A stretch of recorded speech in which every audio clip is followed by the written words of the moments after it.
네, 안녕하십니까. 정인태 신지식인 TV입니다. 저는 국립한국복지대학교 특임교수를 역임한 정인태입니다. 네, 청와대가 연임을 시도했던 조혜주 중앙선관위 상임위원 사태, 선관위 개혁해야 이 주제로 말씀을 드리겠습니다. 우리 국민들이 이 선관위라는 것은 행정기관이거든요. 그런데 중앙선거관리위원회 위원장을 대법관들이 맡고 지방 지역 선관위 위원장을 법원장들이 맡는 것이 관례처럼 이렇게 진행이 되고 있는데, 그렇게 되면은 만약에 이 선거에 부정선거 문제가 터졌다 그러면은 그 관할 법원이 재판을 공정하게 할 수 없는 문제가 터진다라는 겁니다. 이게 자칫 잘못하면 고도의 부정선거 전략으로 갈 수 있는 그런 소지가 있죠. 그렇기 때문에 선관위 위원들 같은 경우에 선관위원장도 그렇고 중립적인, 정당에 전혀 관련하지 않는 중립적인 인사들로 세워야 된다는 것입니다. 이게 굉장히 중요한 부분이거든요. 그리고 국민들이 깨어나 있어야 돼요. 그래서 지금 청와대에서 밀던 조혜주 사태, 이 말 자체가 안 되는 거예요. 청와대에서 선관위 위원을 민다라는 것 자체가, 이게 우리 국민들이 빨리 깨어나야 된다, 저는 그렇게 생각을 하게 되고요. 지금 이 선관위 위원을 3명을 임명을 하게 되는데요, 9명을 임명하게 되는데 대통령이 3명, 대법원장이 3명, 그리고 국회가 3명, 여당 1명, 야당 1명, 여야 공동 1명, 이렇게 9명으로 구성을 하게 되는데요. 이 선거는 공정성인데, 지금 이제 여론조사 같은 경우에도 중앙선거관리위원회가 공정하게 진행될 수 있도록 관리하고 지도해야 하는데, 이런 부분들이 전혀 이루어지지 않고 있습니다. 그리고 지금 이거 자체가 잘못된 거예요. 중앙선관위 위원을 대통령이 3명, 대통령은 정치인이잖아요. 또 대법원장이 3명, 대법원장을 누가 임명합니까? 대통령이 임명한단 말이죠. 이게 이제 문제가 생기는 거예요. 대통령이 3명을 임명하고, 대통령이 대법원장을 임명하고, 대법원장이 3명을 임명하는데, 이게 대통령 정치적으로 흐르게 되면은 이거는 큰 문제가 생길 수 있다라는 거죠. 그리고 여당 1명, 야당 1명, 여야 공동 1명, 이게 다 정치인들이 임명한다라는 얘기 아닙니까? 그러니까 이게 얼마나 위험하고 우리 국민들을 우습게 보는 처사냐, 이렇게 생각을 안 할 수가 없고요. 이 대법원장이, 특히 양승태 전 대법원장이 사법행정권 남용으로 법정에 들어서고 있는데요. 근데 우리가 이 대법원장이 정치권의 눈치를 본다든지 정치와 연결되어 있다라면은 그 나라는 정치 판사들의 천국이 돼버릴 수 있다라는 것입니다. 굉장히 위험한 세상이 되는 거거든요.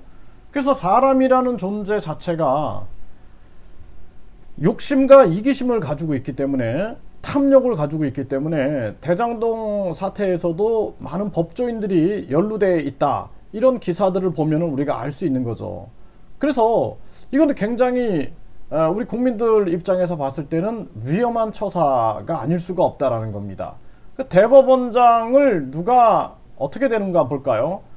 네, 이 대법원장 같은 경우, 대법원장은 대법원의 일반 사무를 관장하며 대법원의 직원과 각급 법원 및 그 소속기관의 사법행정 사무에 관하여 직원을 지휘 감독하고, 대법관의 임명 제청권, 그러니까 대법관들이 또 중앙선관위 위원장을 맡아요, 보면. 그러면은 이 대법원장이 정치권하고 연결되고 이 대법관이 연결되고 하면은 굉장히 위험할 수 있는 세상이 되는 거죠. 대법관의 임명 제청권, 그리고 헌법재판소 재판관 지명권. 그래서 헌법재판소를 폐지해야 한다라고 외치는 이유가 뭐냐면은, 이 헌법재판소도 이 지금 대법원장이 대통령과 연관돼 있고, 그리고 이 대통령이 정치적인 지명을 한다라면은 이 9명이 결국에는 대한민국의 운명을 바꿀 수 있는 거예요. 그리고 각급 판사 보직권 등을 행사하는 거죠. 막중한. 그리고 대법원장의 임명은 국회 동의를 얻어서 대통령이 임명을 하는데, 그쵸? 지금 국회 같은 경우에는 지금 현재 국회 보면은 뭐 여당이 압도적으로 많잖아요. 굉장히 위험할 수 있죠. 그 40세 이상의 자 중에서 판사, 검사, 변호사 또는 판사, 검사, 변호사의 자격이 있는 자로서 국가기관, 국공영기업체, 정부투자기관, 기타 법인의 법률에 관한 사무에 종사한 자, 이것도 굉장히 위험한 이런 법을 만든 것도 보십시오. 국가기관이나 국공영기업체, 정부투자기관이나 기타 법인에서 법률에 관한 사무에 종사한 자, 이런 자들이 대법원장으로 임명될 수 있다는 거예요. 그리고 판사, 검사, 변호사 자격이 있는 자로서 공인된 대학의 법률학 조교수 이상의 직위에 있던 자 등 각 분야 경력 15년 이상이어야 임명될 수 있다, 이렇게 얘기를 하고 있어요. 그러면은 우리가 생각을 했을 때 이 지금 판사, 검사, 변호사들이 사실상 판사 양성을 별도로 하고, 검사 양성을 별도로 하고, 변호사 양성을 별도로 하고, 판사, 검사, 변호사가 시험을 분리를 해야 됩니다. 판사고시, 변호사고시, 검사고시. 왜냐하면 이게 다 동기동창생들이고, 예를 들어서 동기동창생들이고, 또 어제의 판사가 오늘의 변호사가 돼요. 어제의 검사가 오늘의 변호사가 됩니다. 이런 정황이 우리나라의 모습이다라는 거예요.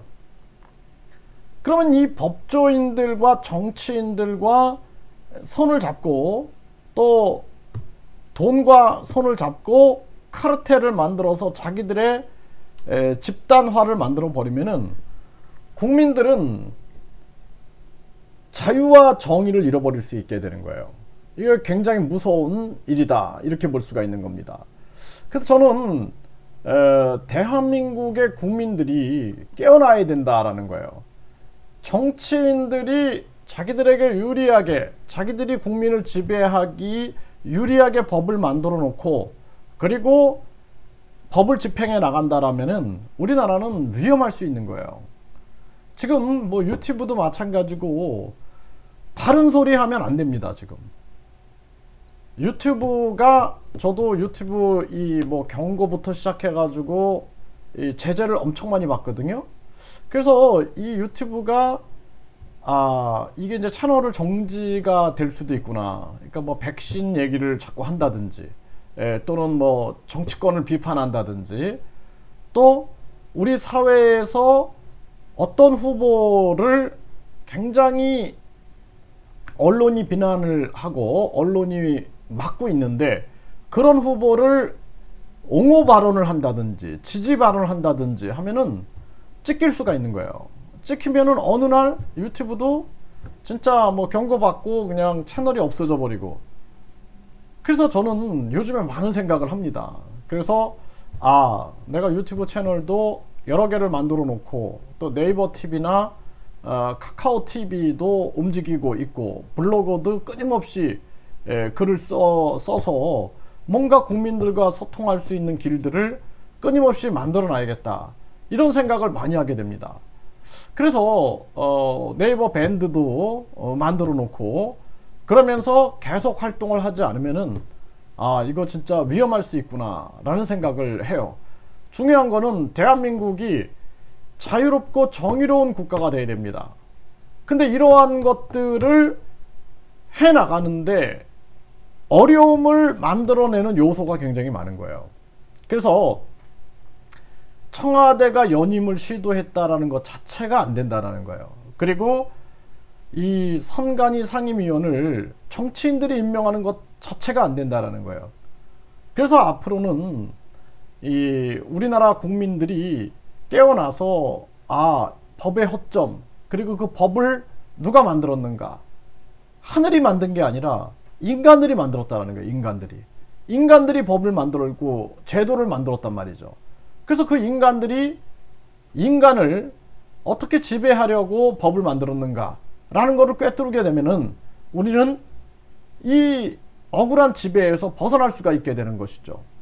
국민이 진정으로 주인이 되는 세상을 열지 않으면 우리뿐만 아니라 왜 이렇게 살아왔는가 라는 고민을 우리 후손들도 계속 할 수밖에 없는 거예요. 그래서 우리가 한번 가만히 생각해 보세요. 여러분들이 왜 그렇게 세상에 온 이유가 돈을 벌기 위해서 온 게 아니거든요. 이 세상에. 또는 죽도록 노동을 하기 위해서 온 것도 아닙니다. 분명히 여러분들이 개성을 가지고 있고 여러분들이 이 세상에서 해야 할 일이 있단 말이죠. 그 일을 위하여 이 땅에 왔는데 보면은 계속 돈 벌고 자식 부양하고 계속 일에 파묻히고 이렇게 하다 보면 이미 늙어버렸어요. 아무것도 할 수 없는 거예요. 그렇게 된 순간에 아, 이거 잘못됐다, 뭔가 잘못됐다 라고 깨닫게 되는 거죠. 아, 우리 자녀들은 이렇게 살게 하면 안 돼. 하지만 이미 세상은 그렇게 법제화 돼버린 거죠. 이것이 이제 우리의 현실이다. 이 현실을 벗어나기 위해서 부단히 노력을 해야 한다. 이렇게 말씀을 드립니다.